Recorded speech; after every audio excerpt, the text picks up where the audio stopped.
tons and tons of requests for the letter T, which is funny to me because this one's really easy as long as we follow the same steps. To start, we're just going to create a very basic straight T, which we want to be as clean and even as possible. Next, we've got to identify the ends, which are these 3 ends here, and then we're going to add a triangle to each end, just like I'm demonstrating here.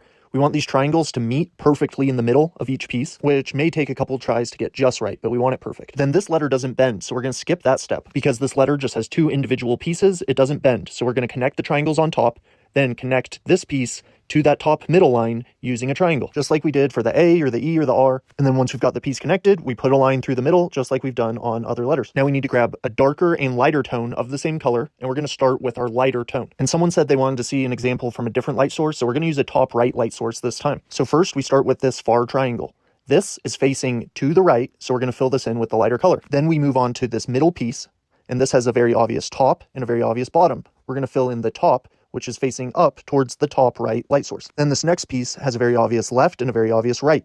We're going to fill in the right side since that is facing to the right where our top right light source is coming from. Now we filled in everywhere that is either facing up or facing to the right, so we're going to take our darker color and fill in everywhere that's facing to the bottom or to the left. Now that we've got it filled in, we're going to add our highlights. Like I've said, I think when you do colored beveled letters, then it looks best if you just use a really light tone for the highlights rather than using white, which comes off as too bold. And we're just adding highlights around the edge of every light area. And lastly, we're going to add our drop shadow. This goes on the left and the bottom of everywhere that we filled in darker. So it's just kind of an extension of the darkness.